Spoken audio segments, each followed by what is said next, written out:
তো হ্যালো প্রিয় ছাত্রছাত্রীরা, তোমাদের সবার সেবা টিউটোরিয়াল চ্যানেলে স্বাগতম।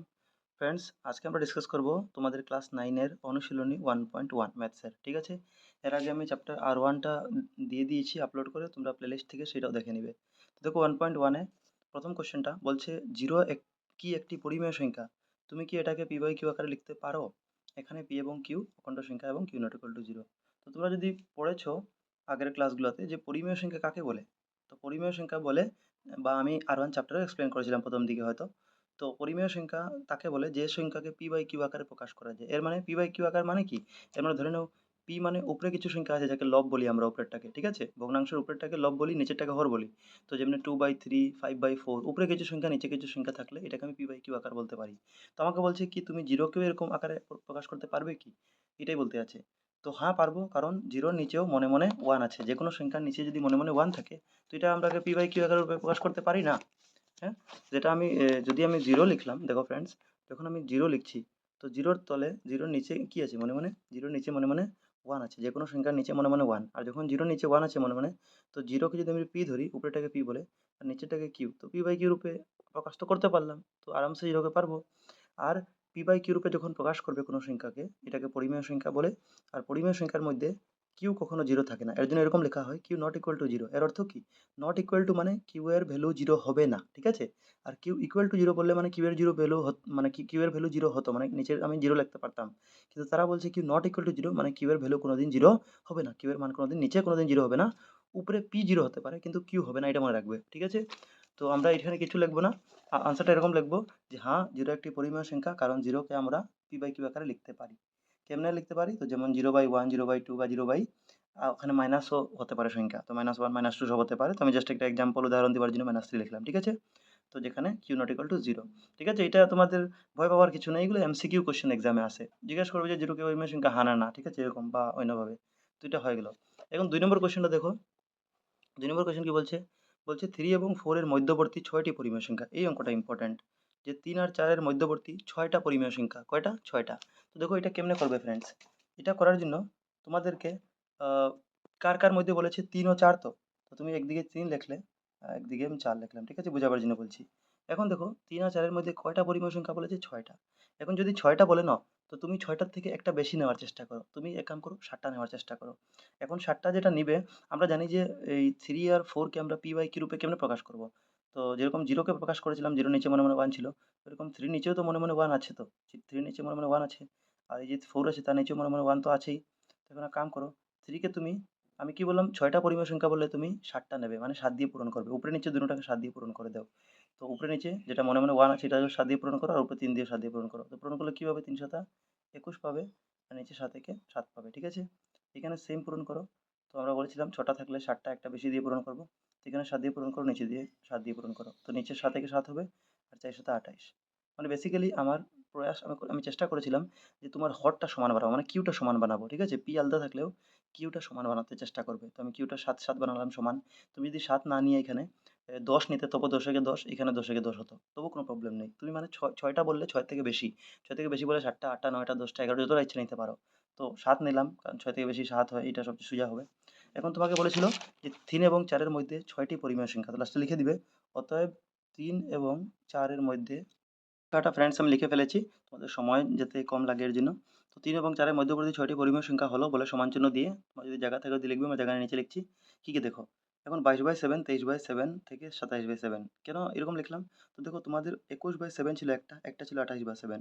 তো তোমাকে 7 তো নিচে সমান আছে, এখন তুমি 21 আর 28 এর মধ্যে সংখ্যা ভাবো 6টা আছে কি? হ্যাঁ আছে। 21 এর পরে কি আছে? 22 আছে। এর জন্য আমি 22/7 লিখলাম। নিচেরটা সেম থাকবে 7, তারপর 22 এর পরে 23 আছে, 24 আছে, 25, 26, এরকম 28 এর আগেটা কি আছে? 27। তো দেখো কয়টা হলো? 6টা লাগছে, তো 6টা হইলো 1 2 3 4 5 6, হ্যাঁ 6টা হয়ে গেছে। বাই চান্স তুমি দেখো এরকম যে প্রশ্নে যেমন তোমাকে 6টা বলছে বা জয়টা বলছে এতটা যদি না হয়, তখন তুমি কি করবে? তো আমি যেরকম 6টা বলেছিল তো 7 দিয়ে পূরণ করেছিলাম, তো না হলে তুমি একটু বাড়িয়ে করবে। 8 দিয়ে করে দেখবে, 9 দিয়ে করে, 10 দিয়ে করে দেখবে, ঠিক আছে? তো তোমার মিলবে অঙ্ক। তো আমার মনে হয় তোমরা জিনিসটা বুঝেছো, ঠিক আছে? এখানে 7 না দিয়ে তুমি 10 দিয়েও পূরণ করতে পারতে, 11 দিয়ে, যেটা ইচ্ছা তুমি করতে পারতে। তোমাকে আমি করে দেখিয়ে দিচ্ছি, তোমার যাতে কনফিউশন না থাকে। ধরে নাও এখানে 7 না পূরণ করে আমি 10 দিয়ে পূরণ করতাম, তো কি হতো? উপর নিচে 10 দিয়ে, এখানে 10 দিয়ে, তো তো কী হতো দেখো, তখন আমাকে হর বানাতে আছে সমান, দেখো নিচে হর 10 সমান আছে, তখন 6টা পরিমেয় সংখ্যা কেমনি হতো? তো 30 এর পরে তুমি 31 লিখতে পারতে, তুমি লিখতে 31/10, 32/10, 33/10, 34/10, এরকম 35, 36 অনেকটা পাতে, তুমি 39 পর্যন্ত পাতে। তোমার 6টা লিখতে আছে, তো যেকোনো 6টা লিখে দিতে, ঠিক আছে?